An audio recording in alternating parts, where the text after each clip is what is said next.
Yo, so I've always liked Kanye, right? But now I feel like I love Kanye. Seeing Kanye for 3 hours just be as open, as real, and like authentic as possible with Joe Rogan was like, I thought, outstanding. And I was really excited that he had that opportunity to express and articulate his ideas and his thoughts in long format, because he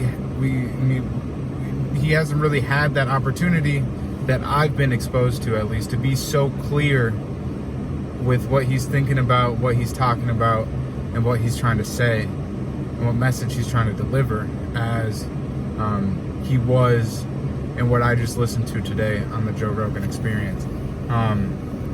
His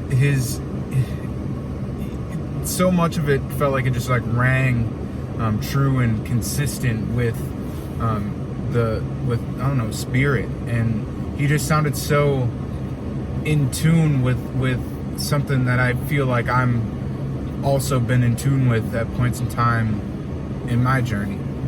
Just being that, like, I'm not much of like a religious or spiritual person. Well, I'm not much of a religious person. I'd more so fall into the category of like spiritual.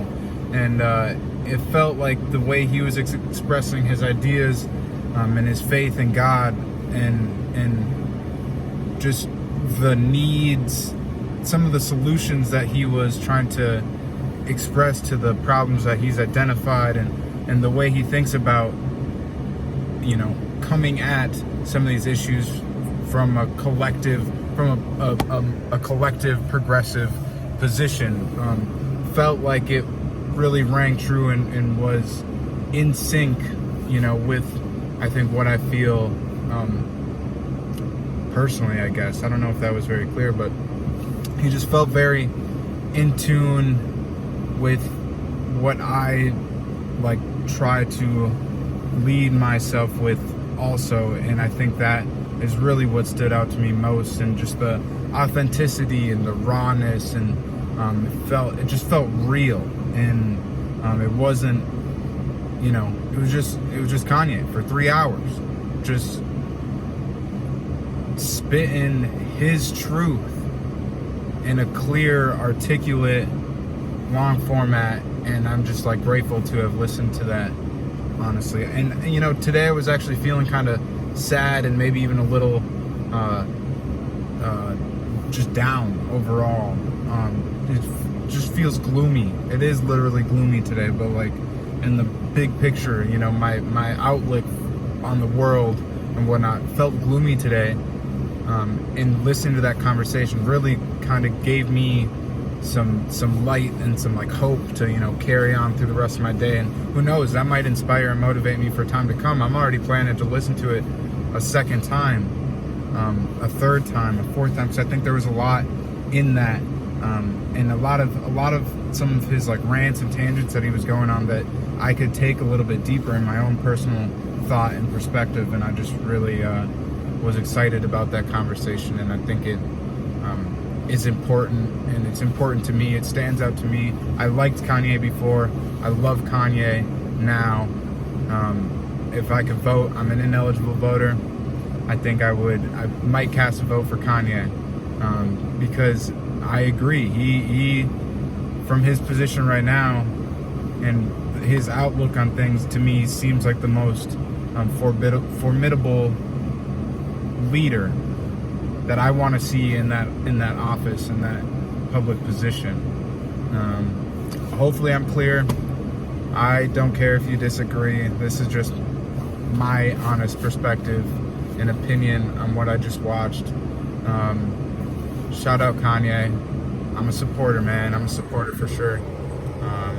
Peace and love, everybody. If you even are watching this, who knows? Peace and love. There ain't no community without unity, and hate only perpetuates hate. So keep it pushing.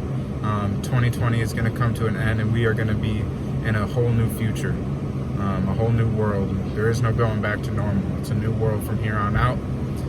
So take care of you and yours, build your foundation up, but support your neighbors, and bring people along that ride with you. All right, peace out. Now I'll have to clip this in with the first part, but I felt like I didn't really point out any of the specific things that stood out to me, that I really liked about that interview, besides his honesty and authenticity and his openness. But he really was communicating with the language of like unity, solidarity, and oneness. That really stood out to me. It was an us mentality, a we, and it wasn't just like us in the United States, worldwide us. It's we, it's everybody. That stood out to me largely. Also, he at one point he made some point. I thought I was about to get hit by a car because I'm driving like an idiot right now making this video. But he made some point that spatial engineering, in his opinion, was going to save the world, and it felt that felt like it was in sync to some other ideas that I'd kind of been exposed to recently. And it just stood out to me as really important. And there's a real need to rethink the way that we interact with the space around us, how much space we take up. At this point in time, it's like we're shifting from like this like parasite almost as a species to being like producers and like regenerators as opposed to life suckers. And I don't know, those I guess two of the things that majorly stood out to me. And he was so positive in the way he was using his words were intentional. And he wasn't, it wasn't if, it was when, and it was